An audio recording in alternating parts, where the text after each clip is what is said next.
بسم اللہ الرحمن الرحیم۔ السلام علیکم۔ آج سے ہمارا ایک نیا سفر شروع ہونے والا ہے، ایک نیا سیزن جس کا نام ہے ایز ابو سو بلو، یعنی جیسا اوپر ہے ویسا ہی نیچے ہے۔ لیکن اس کا مطلب کیا ہوا؟ ایز ابو سو بلو انگلش زبان کا ایک پیرا فریز ہے، ایک جملہ ہے جس کے پیچھے ایک بڑی ہی حیرت انگیز اور دلچسپ داستان موجود ہے۔ اور اس سے پہلے کہ ہم آگے بڑھیں، آج کی اس انٹروڈکٹری ویڈیو کے اندر ایک مرتبہ میں آپ کو وہ داستان ضرور سنا دینا چاہتا ہوں، کیونکہ ایز ابو سو بلو 4 الفاظ کے اس جملے میں سے ہم علم کا ایک دریا نکالنے والے ہیں۔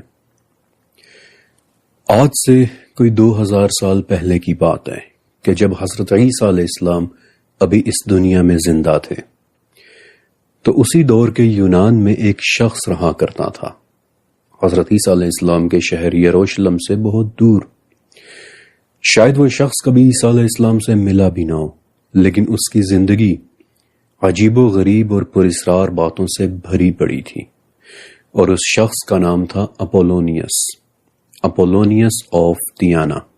اپولونیس تاریخ کے پراسرار ترین شخصیات میں سے ایک ہے، اور اس کے متعلق پڑھتے ہوئے آپ کو بالکل وہی فیلنگز آئیں گی کہ جو فیلنگز ابن سیاد کے متعلق پڑھتے ہوئے آیا کرتی ہیں۔ اور مجھے یقین ہے کہ ابن سیاد کے متعلق تو آپ سبھی جانتے ہوں گے۔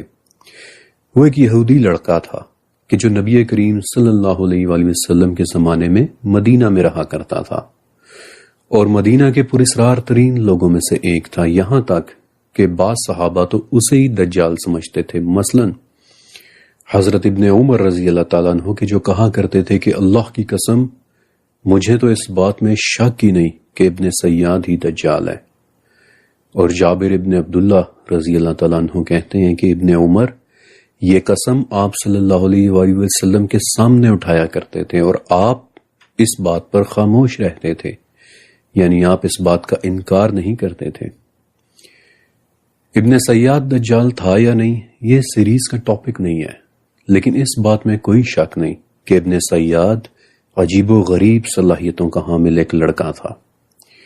مثلا ایک مرتبہ وہ آپ صلی اللہ علیہ وسلم کو کہتا ہے کہ محمد، مجھ پر سچی اور جھوٹی دونوں خبریں آتی ہیں۔ تو آپ علیہ السلام نے فرمایا کہ اچھا، تو پھر تو یہ بتا کہ میرے دل میں کیا ہے۔ اور آپ علیہ السلام نے دل میں الدخان کی 10ویں آیت کا تصور کیا کہ فَارْتَقِبْ يَوْمَ تَأْتِي السَّمَاءُ بِدُخَانٍ مُبِينٍ، یعنی کہ اس دن کا انتظار کریں کہ جب آسمان سے ایک واضح دھواں آ جائے گا۔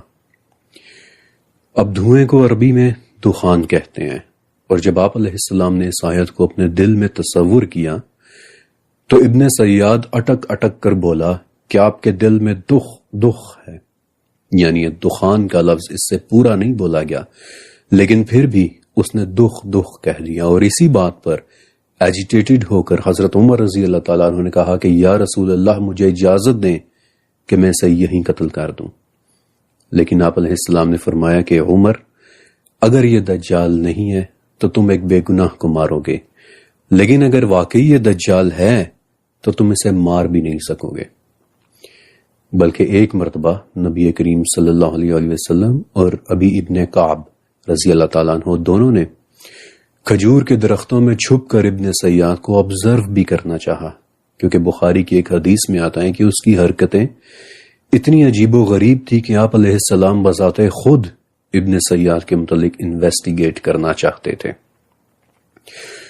اس وقت ابن سیاد کھجور کے ان درختوں کے درمیان کہیں لیٹا ہوا تھا۔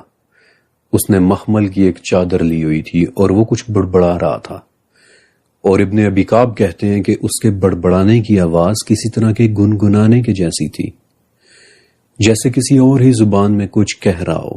لیکن ٹھیک اسی وقت اس کی ماں بولی کہ صاف ابن سیاد کا اصلی نام تھا، وہ بولی کہ صاف اٹھو، محمد آئے ہیں۔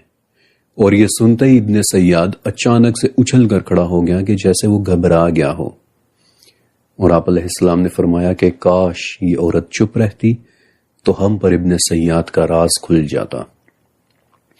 اور بائی دا وے شاید آپ سمجھے ہوں گے ابن سیاد کچھ گنگنا رہا ہوگا، لیکن نہیں، اس کی گنگناہٹ یا